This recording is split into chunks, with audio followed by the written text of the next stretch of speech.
Hi, we're at Digital Collective with Shelley Palmer, and we have a few questions for you, mainly about social media. You said earlier this morning about Facebook blinding us for the need of other platforms, and I was wondering if you could kind of elaborate on that a little bit. There are a couple technologies that are so pervasive in our world that they blind us to the need for better tools. Facebook is one of them, Google is one of them. Everybody thinks they know social media because they're using Facebook, which reminds me kind of AOL back in the day. AOL wasn't the internet, but for a large amount of people in America, AOL was their gateway to a world of online something or other. We didn't know what it was back then, and it wasn't for a very long time. You know, that was the walled garden or the little AOL prison, and at a certain point, they allowed us to go out and see the real internet, whatever that meant, right? Type in a URL and actually get somewhere. Facebook isn't the best newsfeed. It isn't the best picture database. It's not the best anything, but it's a beautiful collection of ways that we can do social media, or we can socially interact online. It's good enough to make us not seek something else, and it's certainly one, but it doesn't mean that it's the best practices version of what it is. And Google, same, right? Google's not in the search business. They're in the optimize an ad based on what you type in business. That's how they make a living. And so they only need to be good enough so that you won't go to Bing or you won't go somewhere else, because their job isn't to satisfy you emotionally with your search results. Their job is to satisfy them that you will click on something they get paid for. They are a commercial business that gets paid when you click on something they make money from. So it's wildly successful, and they've done a fabulous job of blinding us to the need for better tools. We don't think we need a better tool because look how good this is. But in fact, we're part of a commercial enterprise called Make Google Rich, and we're part of a Facebook enterprise, social media enterprise called Increase the Shareholder Value of Facebook Shareholders. It's not necessarily the best social network, it's the best one we have for now. And so it sort of stifles communication and innovation because people are trying to make Facebook better, but it's Facebook's agenda, not our agenda. Very interesting. Can you elaborate on the 1990 social media rule? Yeah, there's a lot of sort of observed mathematical laws, and this is just one that I picked up along the way. It's this idea of 1990. It's a social media law. 1% of the people create, 9% semi-contribute, and 90% are just the audience. And that pretty much, I mean, it's not always accurate. Sometimes it's 3% are creating and 17% are contributing and the rest are the audience. But it's always in some kind of proportion. A disproportionate number of people simply are entertained, informed, and enlightened by social media. A smaller percentage contribute on occasion, and a very small percentage constantly generate what is the thought leadership. And that's observed, it's not accurate. I mean, you can't take it to the bank and say 1990, but it's the best way to describe that in a gross way. It's sort of like the 80-20 rule, right? With the Pareto principle, which is, 80% of the wealth is held by 20% of the people, which is what Wilfredo Pareto said about he was an economist in Italy. And people always think it has to add up to 100, and they always misunderstand the math behind that. No. It could be 14% of the people have 80% of the wealth. It could be 6% of the people have 80% of the wealth. It could be 2% of the people have 99% of the wealth. It's two different scales. But we like to look at the observed world and go, yeah, 80-20. About 20% of my products drive 80% of my sales. Well, this is like 1% of the people sort of do social media, 9% kind of are involved in social media, and the rest are simply observers. And that's sort of an observed law. And it's held true in almost every case where we've done heavy analysis. And even if it's not the exact numbers, it's the right proportion. A large group of people do almost nothing. The smaller group do something, and the smallest group do most of it. How do you see the social media landscape playing out over the next 5 years? Winners, losers, trends, hype. I know that's a big question, but sort of a forecast. So YouTube is 6 years old or 7 years old now. Google is 12 years old. 5 years is an eternity. I think I would be remiss if I sat here and said that I was any kind of futurist and could predict the future, but I think I know a couple of things that are going to happen. First, we're going to see handheld devices that are superiorly powerful and networks that are capable of handling the bandwidth that they require, which is going to change the way we behave and how we interact with the world. So if I had to take a guess at what 5 years looks like from now, I would think that someone's going to figure out what the various appropriate forms of Mr. Spock's tricorder are.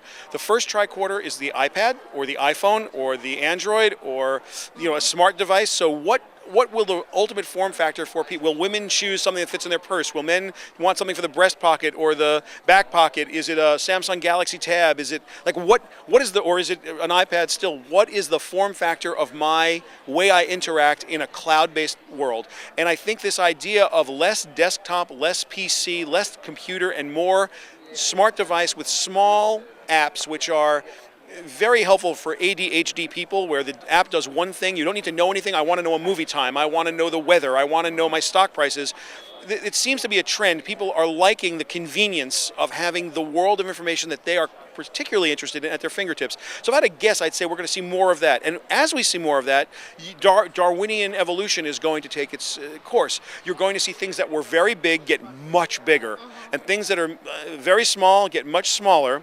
And that middle, that used to be a nice place to make a living, I think that's a terrible place to be in 5 years, because I think right now brand is so important. Google can never be killed, not because they're too big to die, because you could never brand yourself the way Google has branded yourself. There's no mechanism for becoming Google. Now, Google may be usurped by a visual tool that doesn't have their rules. There's a million ways you could get Google competition, but for what they do, the way they do it, they are not going to. That's not going to go away. So as you look for that, you say, well, look at then what is the future? Can we have ABC, NBC, CBS, and Fox? And do we need all four of those? Can we have 5 and 6 local television stations in a marketplace? And the answer is probably no. Can we have as many newspapers in 5 years as we have today? The answer is probably not. Printing, mashing up dead trees and slathering them with ink and delivering them with gas-guzzling trucks. Probably not. So I think you can see the trend is towards things happening in a cloud-based environment. You see consumers sort of behaving in a way that informs your thinking. It's like, okay, I want to carry something that helps me do life. I like the benefits of little apps that help me do life. I don't want to know technology at all. Thank you, Steve Jobs. I only want benefits. So if you follow that track, you say, okay, well, you're going to see things that are more benefits-oriented and less feature-oriented. So instead of muscle cars, you're going to see things like the fashion accessory that is the iPhone, right? The Android phone is for people who want to tweak, and the iPhone is an old phone when it comes out that people just go, ooh, but I know what it does. So I think you're going to see these three models sort of propagate. And the three models, as simply as I can put them, Apple is sort of in the hardware business, and you kind of know they are because I think the last stat I saw was they're 8% of hardware sales in the computer industry, but they're 25% of the industry profits. So you got to say, okay, they're in the hardware business because they just the way they sell. And you could argue that they have software too, but let's not.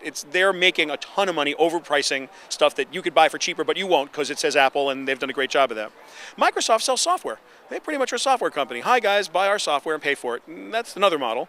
And then Google gives you everything for free and sells advertising. So those three models seem to be, and I'm oversimplifying, but those three models seem to be the three models of the future, and they're going to coexist. No one is going to win over the other. And so people are going to find the right consumers will find their way into one, two, or all three of those models in the areas that they feel comfortable with.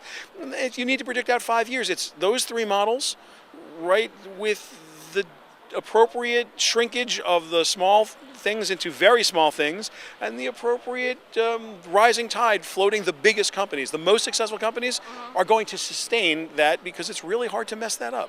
What are some of the dangers for digital marketers when using Facebook as a brand platform? Wow, that's a loaded question. Dangers for digital marketers are believing your own press. There's no such thing as digital marketing. There's marketing. And digital is a word for technology, which is a word for tools. It's another set of tools. And the idea that there is a digital marketer versus a regular marketer astounds me. That real marketers or traditional marketers don't just embrace the idea that marketing is marketing and hire experts to help them use tools. Do I need a TV specialist to do TV, a radio specialist to do radio, a web specialist to do web, and a mobile specialist to do mobile? Absolutely. Do I need to call myself a digital marketer in the 21st century? Show me what an analog marketer is. There are marketers and people who don't know how to market. So the biggest danger for digital marketers is somehow separating themselves and saying, well, I'm a digital marketer. It's like, wow, no, you're not. You're a marketer who happens to use a specific set of tools to accomplish your goals, but you're still first and foremost and only a marketer. And your job is to take the message and move it from you, the publisher of the message, to the consumer of the message, and hopefully inform, enlighten, and entertain, and drive them to do whatever your brand messaging has driven them to do, whether it's bring you brand awareness, lift, or pardon me, or purchase intent. That's your job. It's always been your job. So the biggest danger, Facebook notwithstanding, is somehow separating yourself from the business and saying, well, we are this elite group of digital marketers, or worse, we're the underdog, terrifyingly not important digital marketers, and we're subservient to the global marketing. No. We're marketers in the 21st century, and we've got a lot of tools. And we also have a bifurcated audience that has a socio-techno divide. Over the age of, I'm going to call it 37, for just to pick a number, people watch television. And below the age of 37, they watch television, but they also do a bunch of other stuff, and they do it in a way that the people over 37 don't. And so there's we're living in a world that's evolving, and we need to evolve. But what we don't need to do is start to believe our own press. We're just marketers, and we've got a lot of tools, and we should all basically be respectful of the fact that these are interesting tools. They need to be used in interesting ways, and we still have to increase shareholder value, and we still have to sell stuff, and we still have to make sure that our messaging is proper and that we understand strategically what our job is, so that even if the consumers take complete control of the conversation and you lose control of it, you at least started from a point where it's like, I know what I'm trying to accomplish, and you might have to follow the road, not the map, but at least you had a map. My favorite parable for this question is battle plans are awesome till the first bullet gets fired, right? So, but without a battle plan, do you do better or worse? That's for you to decide as a marketer, and the first way you do that is not calling yourself a digital marketer. Thank you, Shelley. All right. Shelley Palmer, Digital Collective.